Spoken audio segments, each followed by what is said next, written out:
Hello students, good morning. Today our first chapter for geography. This chapter for 7th class. Chapter name is environments and its totality. In this chapter we will discuss about what is environments and types of environments. Okay. So first, everything in our surrounding means the environments. Okay, जो भी हमारे surrounding में है वो सारा क्या है, environment है. It includes all living things and non living things around us. ठीक है, ये मतलब इसमें पता है क्या, हमारा जो लिविंग थिंग्स होती है ना, सजीव, एंड नॉन लिविंग मतलब निर्जीव. ठीक है, ये सारी वस्तुएं किस में आती हैं, हमारे एनवायरमेंट में आती हैं. Okay. However, geography is often considered to be the study of the earth surface alone. Okay, but फिर भी geography को क्या माना जाता है, अर्थ का जो सरफेस है ना उसको स्टडी करना क्या बोला जाता है, जियोग्राफी बोला जाता है. ठीक है, but it is much more than that. ठीक है, एक क्या, इससे कहीं ज्यादा है. It brings together the physical and human made dimension of the world. ठीक है, in geography we study places, people and environments. In other words, the earth complete environment and the way people interact with it is all covered in geography. ठीक है, the environment is the sum of all conditions that surround and influence a human being at any given point of time and space.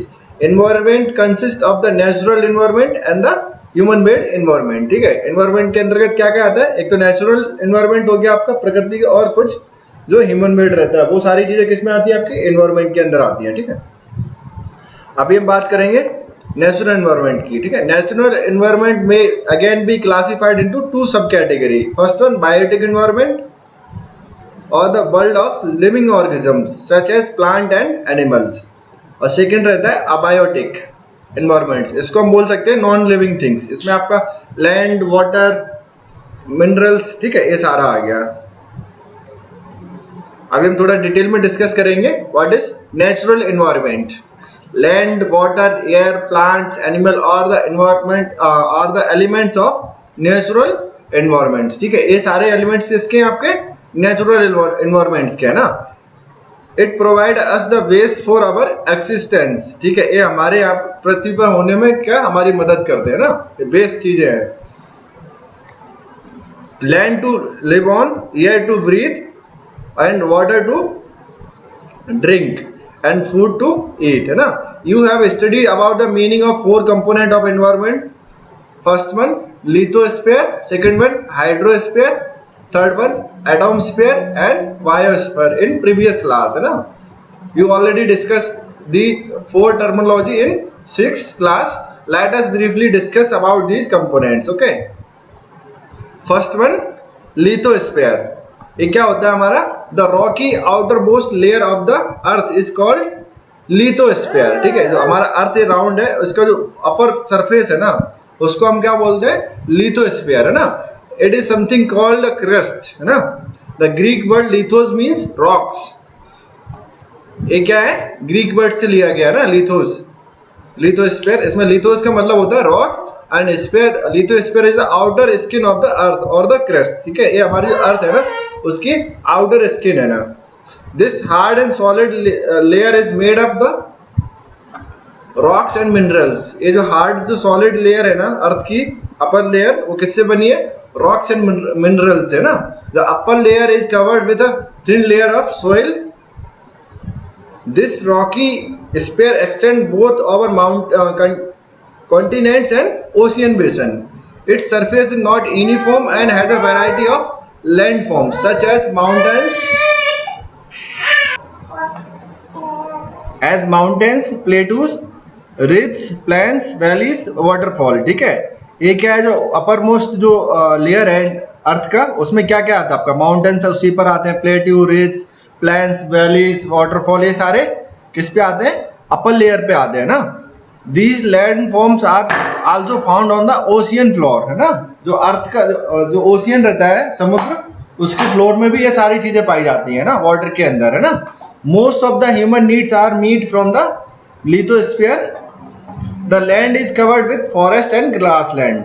A large variety of minerals are found in the crust of the earth which are needed for the development of industries. Okay, जो minerals वगैरह रहते हैं वो कहाँ पाए जाते हैं? अर्थ के क्रस्ट में पाए जाते हैं, नीचे, है ना। और ये किसके लिए जरूरी होते हैं? जो हमारा इंडस्ट्री का जो डेवलपमेंट्स होता है, जो कोई इक्विपमेंट्स वगैरह हम बनाते हैं, लाइक आयरन हो गया, एल्यूमिनियम हो गया, ठीक है, सिल्वर हो गया, कॉपर हो गया, ये सारा कहाँ पाया जाता है? क्रस्ट में, है ना। अभी हम बात करेंगे हाइड्रोस्फीयर के बारे में। हाइड्रोमिस क्या होता है? ये something refers to water on the earth, है ना। Hydrosphere refers to the water on the earth. The earth is known as the blue planet because 71% of its surface is covered with water and only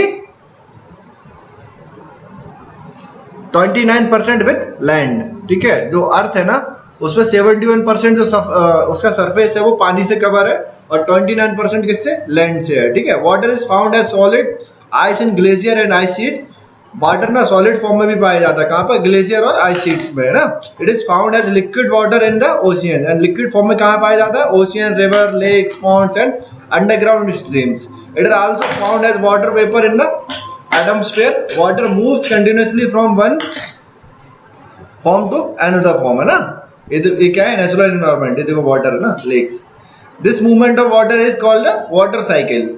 water is essential for all living organism to maintain their biological water balance. ठीक है, ये क्या है?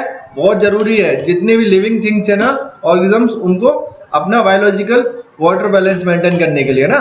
It is important for the very survival of humans and it is helpful to them in many ways. ये क्या? Human survival के लिए बहुत जरूरी है और उसकी मदद भी करता है डिफरेंट तरीके से. Water is needed for both domestic and industrial uses. It is important to prevent water from gathering polluted and wasted. We should conserve it. ठीक है, हमें क्या है? पानी को हमेशा बचाना चाहिए. किससे? पॉल्यूटेड होने से और बर्बाद होने से. अभी हम बात करेंगे एटमॉस्फेयर की. The layer of air which surround the earth from all side is called the atmosphere. ठीक है, ये अर्थ हो गया. इसके सराउंडेड जो एयर का जो थिन लेयर है ना, अराउंड आपका 100 किलोमीटर ऊपर तक, वो क्या है? आपका एटमॉस्फेयर है ना. The gravitational pull of the earth holds the atmosphere around it. जो अर्थ की ग्रेविटिविटी है ना, ठीक है, जो ग्रेविटिविटी जो है ना, गुरुत्वाकर्षण, वो एटमॉस्फेयर को उसको रोक के रखा है ना. About 99% of the total mass of air lies within 32 kilometre from the earth. जो 99% जो मास है ना उसका एटमॉस्फेयर का, वो कहाँ तक ही हो जाता है cover? 32 kilometre from earth. Air is mixture of gases, है ना. जो हवा होती है किसका मिक्सचर होती है? गैसेस. कौन सी gases? Nitrogen, oxygen, carbon dioxide, ozone, helium, hydrogen, है ना. Water vapour and dust particles. The atmosphere protect us from harmful radiation and scorching heat from heat of the sun. ठीक है, एक किससे बचाता है हमें एटमॉस्फेयर? एक तो जो सन से रेडिएशन आती है हार्मफुल, और सूरज की गर्मी से बचाता है ना. Air is necessary for all form of life, है ना, on the earth. The condition of the atmosphere with respect to the temperature of air, atmospheric pressure, humidity. ठीक है, एक क्या कंडीशन होती है सारी? वो वहाँ की हवा, प्रेशर, ह्यूमिडिटी को. ओके, एक क्या? Temperature of air, atmospheric pressure and humidity. ये किसी भी जगह क्या वेदर बनाती है ना. The changes in the atmosphere can produce change in the weather and climate of place. इन तीनों चीज़ों में, ये जो तीन, जैसे किसी जगह का टेम्परेचर, हवा का टेम्परेचर चेंज हो गया, प्रेशर चेंज हो गया एंड ह्यूमिडिटी चेंज होती है, तो उस जगह का क्लाइमेट और वेदर भी चेंज हो जाता है. ओके, ये फैक्ट दिया गया. Do you know earth day is celebrated world wide on 22 April every year to spread awareness about the environment. ठीक है, जो हमारा पर्यावरण है उसके बारे में अवेयरनेस फैलाने के लिए हर साल पूरी दुनिया में क्या अर्थ डे मनाया जाता है. कब? 22 अप्रैल को. ओके, नाउ अभी हम डिस्कस करेंगे. एक है पिग्मी फैमिली है. ठीक है, इनकी life depend on their environment. अच्छा, इनका जो फेस है, इनका जो कलर है ना, हर किसी का फेस, कलर, स्किन, उसका खाना पीना, ये सारा किस पे डिपेंड रहता है? जो उस प्लेस का एनवायरनमेंट है ना. नाउ बायोस्फीयर क्या होता है? The biosphere includes part of the atmosphere, hydrosphere and lithosphere. ठीक है, इसमें क्या तीन हो गए जोड़ के बायोस्फीयर आता है. It is a very narrow zone of the earth where life exist. ठीक है, यहाँ पर क्या लाइफ पाई जाती है। This is also called the living world. ठीक है, this sphere consist of plants and animals. Man is an important part of the biosphere. Man can change his environment through their activities. Sometimes extensive changes caused by human may bring about permanent changes in the environment. ठीक है, human only species है जो अपना environment change कर सकता है, ठीक है, अपनी एक्टिविटीज के द्वारा। बट क्या है, जो ह्यूमन की एक्टिविटी होती है ना, उसके द्वारा परमानेंट चेंज भी आ जाता है कभी कभी। ठीक है, जिससे क्या डिस्ट्रक्शन होता है। This cause harmful effect on man as well as on other organisms. ठीक है, और भी प्राणी है इंसान के अलावा, उस प्लेस के सभी पे हार्मफुल इफेक्ट आता है। क्या ह्यूमन उस जगह के एनवायरनमेंट को चेंज करने की कोशिश करता है। ठीक है, now we have to learn how to live harmoniously with the natural environment without causing any harmful effect. ठीक है, मतलब अब हमें ह्यूमन जो है ना, उसको नेचर के साथ रहना सीख लेना चाहिए विदाउट हार्मफुल एक्टिविटीज। ठीक है, इससे जो नेचुरल चेंज होते हैं ना, उसके हार्मफुल इफेक्ट पड़ते हैं। फ्लड आता है, साइक्लोन्स आते हैं, टेम्परेचर चेंज होता है ना। इस वजह से क्या, ये सारे क्या ह्यूमंस की वजह से होता है ना। ह्यूमंस ने क्या नेचुरल एक्टिविटीज है ना, इन्वायरमेंट है उस जगह का, उसको चेंज कर दिया है ना।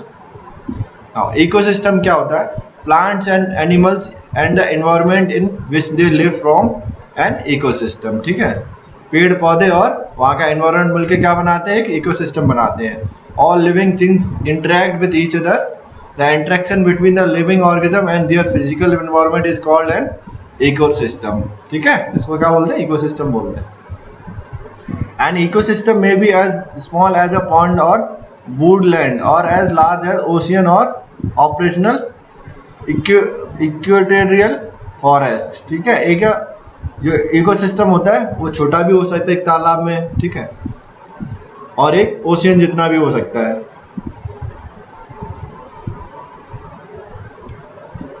Within an ecosystem the living organism are more or less self sufficient. Almost all their food and energy are found within the ecosystem. ठीक है, ये सेल्फ सफिशिएंट होते हैं, इसमें उनकी जो बेसिक नीड्स के आइटम्स हैं वो सारे उसमें उनको मिल जाते हैं। ठीक है,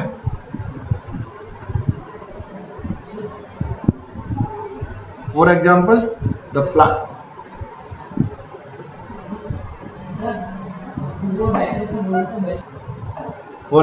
the plants manufacture their own foods with the help of solar energy from the sun. जो पेड़ रहते हैं अपना खुद से खाना बनाते हैं with the help of solar energy. And green plants manufacture their own food from on food are called producers. ठीक है, जो पेड़ पौधे हरे पेड़ पौधे रहते हैं जो अपना खुद से खाना बनाते हैं, उनको क्या बोलते हैं, प्रोड्यूसर बोलते हैं ना। The plants are food to plant eating birds and animals who are called the primary consumer. मतलब the plants are food to plant eating birds, जो कुछ क्या बर्ड्स और एनिमल रहते हैं जो प्लांट्स का खाना खाते हैं ना, उनको क्या बोलते हैं, प्राइमरी कंज्यूमर बोलते हैं ना। और कुछ पेड़ और कुछ पक्षी और एनिमल्स कैसे रहते हैं, वो दूसरों को खाते हैं ना, उनको क्या बोलते हैं, हम सेकेंडरी कंज्यूमर बोलते हैं ना। The dead remains of plants animal are broken down by the fungi bacteria. और जो खत्म हो जाते हैं ना, जो डेड जो बचे हुए मृत पेड़ पौधे हो गए, एनिमल्स का जो बचा हुआ, उसको कौन ब्रेक डाउन करता है, फंगी या बैक्टीरिया, इनटू यूजफुल मटेरियल में कन्वर्ट कर देते हैं with which the plants can take from the soil as their nutrients. Again उनकी बॉडी का जो यूजफुल रिमेन्स बचा हुआ है डेड बॉडी का, उसको ब्रेक डाउन करने के बाद फिर से प्लांट उसको एज अ न्यूट्रिएंट्स सोल में से ले लेते हैं। ठीक है, और जो ऐसा करते हैं किसी भी डेड बॉडी को ब्रेक डाउन करते हैं कौन, फंगी और बैक्टीरिया, उनको क्या बोलते हैं हम, डिकम्पोजर बोलते हैं ना। Ecological system acquire is shape in different form at different place at different times. Okay, local topographical structure, climate, flora, fauna, soil etc together combine an ecosystem. हम बात करेंगे ह्यूमन एनवायरनमेंट की। Human brings adapt themselves to the natural environment by making modification in their shelter, food and clothing। ठीक है, The environment which is created when human being interact with the natural environment is called human environment. For example, roads, railways, buildings, dams, a school are the part of human environments. Human being interact with the environment and modify it according to their needs. Initially, human lived in primitive condition according to nature. As the time passed, man learned different techniques to make life easy. He invented wheel, started to grow crops, and began to live a settled life. Instead of wandering, human beings use their skill and know how to create things from. ये क्या आपका ecosystem है इन Woodland में. ये क्या है आपका, ये आपका ऑर्गेनिक मैटर है. ठीक है, यहाँ से क्या प्लांट इसको एज ए न्यूट्रिएंट्स लेंगे. ठीक है, उसके बाद ये क्या है नेमोडोस है. ठीक है, ये रूट फीडर, ये पेड़ पौधों की जड़ों पर फीड करता है. ठीक है, ये क्या फंगी है. ठीक है, ये क्या है अर्थवॉर्म है. ये आपका बैक्टीरिया है. ठीक है, मतलब ये आपका फूड चेन का टाइप का सिस्टम है. ठीक है, ये एनिमल्स है, ये इस पे फीड करेगा, ए भी इस पे फीड करेगा, ए इस पे फीड करेगा, ए इस पे फीड करेगा, ए इस पे फीड करेगा. ठीक है, डिकम्पोज होने के बाद ए इसको डिकम्पोज करेगा, ए इसको डिकम्पोज करेगा, अगेन ये सॉइल में मिलेगा, देन फिर से ये इस पे रहेगा. Okay, now the natural environment so as to satisfy their needs, wants and aspirations. Environments affect the life of people to a large extent and it largely determines their lifestyle. On the other hand, man too determines environment and has a great capacity to modify it. He can clear the forests, change the course of the rivers and cut the mountainside to make terrains for farming. Man is superior to most other member of the environments and it has the maximum potential to change environments. In modern time, man has been misusing his capability and has been disturbing the natural environments. This is caused ecological disbalance on a large scales. Because जो human होता है वो अपने according environment को change कर देता है. ठीक है, क्या क्या कर सकता है आपको भी पता है. मैन क्या है माउंटेन्स को काट के वहाँ पे टेरेस फार्मिंग करता है. ठीक है, वो फॉरेस्ट को क्लियर कर सकता है, किसी भी रिवर के जो कोर्स है उसका जो बहाव है उसको चेंज कर सकता है. ठीक है, इससे क्या होता है वो मैक्सिमम अपनी नीड के अकॉर्डिंग उसको चेंज करता रहता है. इससे क्या होता है धीमे धीमे नेचुरल जो है ना इन्वायरमेंट उसमें डिस्टर्बिंग पैदा हो जाता है. ठीक है, इससे क्या होता है इकोलॉजिकल डिस्टर्बेंस पैदा हो गया इस टाइम लार्ज स्केल पर. ओके, ना इन्वायरमेंटल पॉल्यूशन. पॉल्यूशन माने क्या होता है प्रदूषण, है ना. When the disturbance made by human being in the environment are less, nature can easily repair and maintain it. मतलब एक छोटे लेवल पे डिस्टर्बेंस पैदा किया जाता है ह्यूमन बीइंग के द्वारा, तो जो नेचर है ना प्रकृति वो उसको अपने आप रिपेयर कर लेती है ना और ठीक हो जाती है. On the other hand, if exploitation is on a large scale, nature fails to repair it. This leads to problem not only for nature but also for human. क्या होता है जब इंसान बहुत बड़े लेवल पर चेंजेस कर देता है तो प्रकृति उसको अपने आप रिपेयर नहीं कर पाती. इससे क्या होता है एक तो ह्यूमन बीइंग के लिए भी आने वाले टाइम में प्रॉब्लम होगी प्लस नेचर के लिए भी प्रॉब्लम होने वाली है ना. The whole world is now facing various problem due to technological and scientific development on other one hand and over population, urbanization and industrialization on the other hand. ठीक है, किसकी वजह से एक तो टेक्नोलॉजिकल चेंज आ गया, साइंटिफिक डेवलपमेंट हो गया, एक्सपेरिमेंट वगैरह, देन ओवर पॉपुलेशन हो गया मतलब जनसंख्या बहुत ज़्यादा हो गई, अर्बनाइजेशन हो गया मतलब शहरीकरण हो गया, इंडस्ट्रियलाइजेशन औद्योगिकरण हो गया, बहुत सारी फैक्ट्रीज वगैरह लग गई हैं, है ना. Environmental pollution is the result of modernisation and use of technology. ये मेन क्या है जो इन्वायरमेंटल पॉल्यूशन इस टाइम बढ़ा है किसके रिजल्ट किसके कारण, एक तो मॉडर्नाइजेशन के कारण, आधुनिकीकरण and use of technology. It is important to create a balance between the natural and human environment. ठीक है, बहुत ज़रूरी है नेचुरल और ह्यूमन एनवायरनमेंट के बीच में बैलेंस बना के चला जाए, अदरवाइज इसके जो कॉन्सिक्वेंसेज होते हैं बहुत बेकार होते हैं. A number of organization with the help of scientist, technologist and planners are working to solve the environmental problem facing the world, है ना. ये सारे लोग मिलकर क्या इन प्रॉब्लम को सॉल्व आउट करने की कोशिश कर रहे हैं ना। कौन कौन? साइंटिस्ट हो गया, ऑर्गेनाइजेशन हो गया, टेक्नोलॉजिस्ट हो गया, प्लानर्स हो गया ना। All of us must understand and learn to live and use the environment in a harmonious way. Only then a balance in nature will be maintained. Okay, ये क्या है? Ellen Churchill Semple was an American geographer. She study the influence of physical environment on human activities. ठीक है, एक क्या, एक scientist थी, geographer थी, और उन्होंने किसकी स्टडी की थी? फिजिकल एनवायरनमेंट की, जो ह्यूमन एक्टिविटीज़ को कैसे अफेक्ट करती हैं। ओके, ये हमारा फर्स्ट चैप्टर था जियोग्राफी का। हम इसको थोड़ा सा रैप अप करते हैं। Environment consist of natural environment and human made environments. ठीक है, एनवायरनमेंट किससे मिलकर बना होता है? नेचुरल एनवायरनमेंट और ह्यूमन मेड एनवायरनमेंट से। ठीक है, the Rocky outer most layer of earth is called lithosphere. Lithosphere किसको बोलते हैं? जो पृथ्वी की रॉकी आउटर मोस्ट लेयर है ना, उसको। Hydrospheres refers to the earth on water on the earth. ठीक है, जो पानी है अर्थ पर, उसी को हम क्या बोलते हैं? पूरा हाइड्रोस्फीयर।